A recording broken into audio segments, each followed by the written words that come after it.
मैंने कहा ना कि वो नहीं मिल सकती तुमसे। तुम जा सकती हो। ऐसा ना हो कि गुस्से से मेरे मुंह से कुछ निकल जाए। किरण, मुझे समझ नहीं आता कि तुम लोग पुप्पी अम्मी के बारे में ऐसा क्यों सोचते हो। गलत आतिफ ने किया ना, और उससे भी बड़ी गलती आप कर रहे हैं जन्नत के साथ ये सब सलूक करके, और अब आप उसके पास जा भी नहीं रहे। फिलहाल तो मैं नहीं जाऊंगा। तो ठीक है, फिर मैं चली जाती हूँ। नहीं किरण, तुम भी वहां पर नहीं जाओगी। भाई, मियाँ बीवी के दरमियान जितना जल्दी हो सके गलत फहमियों को दूर कर देना चाहिए। इसमें रिश्ते में दरार आ जाती है और दिल में भी दूरियां हो जाती हैं, और इसका नुकसान सिर्फ इन्हीं दो लोगों को होता है। अस्सलाम वालेकुम। उमर को बुलाया था, उसे तुम्हें भिजवा दिया। मुझे किसी ने नहीं भिजवाया दादी, मैं अपनी मर्जी से यहाँ आई हूँ जन्नत से मिलने के लिए। जन्नत किसी से नहीं मिलना चाहती तुम में से, और ना ही हम लोग चाहते हैं कि हमारी बेटी को कोई टेंशन दी जाए। अंकल प्लीज आप।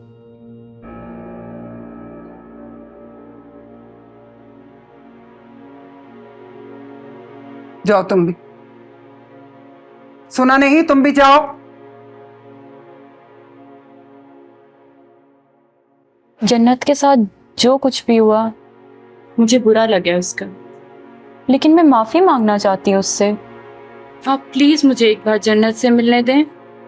वो नहीं मिल सकती और तुम जा सकती।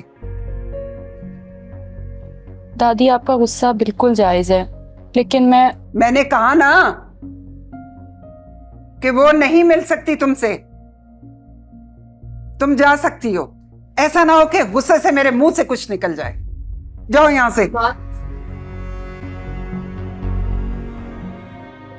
किरण बाजी, जन्नत मेरी बहन, मुझे दुख है जो कुछ भी तुम्हारे साथ हुआ है। बस क्या कहूँ, मेरे पास तो अल्फाज ही नहीं है। पुप्पी अम्मी भाई सबको गलत कहा है मैंने। किरण बाजी, मेरा तो कोई कसूर भी नहीं। मैं समझती हूँ जन्नत, सब कुछ जानती भी हूँ, तुम कुछ मत कहो। बस एक बात समझ लो, पुप्पी अम्मी का हमेशा से हमारे घर में एक होल रहा है। मैंने तो उसे कुछ कहा भी नहीं था किरण बाजी, मुझे तो बस उमर से गिला है, उनसे शिकायत है मुझे। बहुत गलत किया उन्होंने, बहुत दुख है मुझे, बहुत ज्यादा।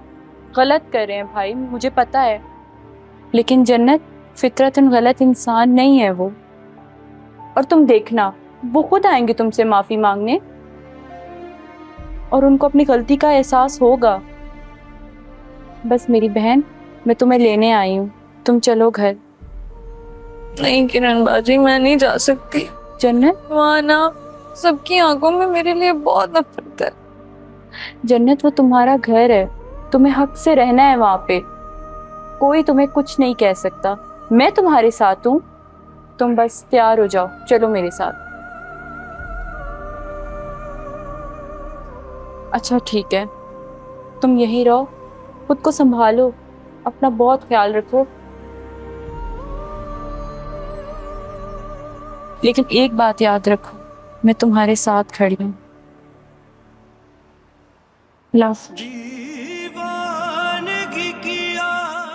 क्या बात है रायला, किस परेशानी में हो तुम? पता नहीं जन्नत को वो लोग वापस भेजेंगे या नहीं। किरण अगर जबरदस्ती ना करती ना तो मैं जरा उमर को बिठाती, उसको समझाती कि जाओ जाके दो टोक बात करो और जन्नत को ले आओ। जन्नत के घर वाले जन्नत की तरह कमजोर नहीं है आपा। उसके वालिद और उसकी दादी दोनों अपनी बच्ची को संभालना अच्छी तरह से जानते हैं।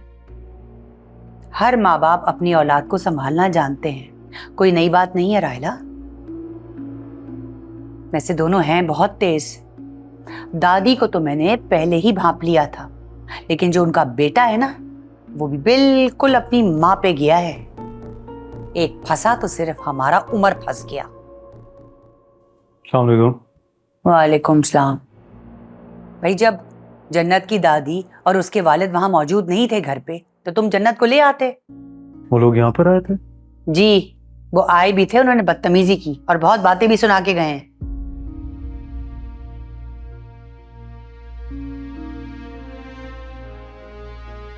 वो लोग परेशान थे, अपनी बेटी की वजह से गुस्से में थे बस।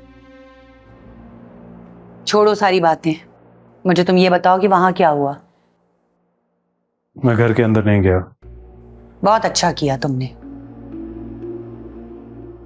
अरे लेकिन वो किरण कहाँ है?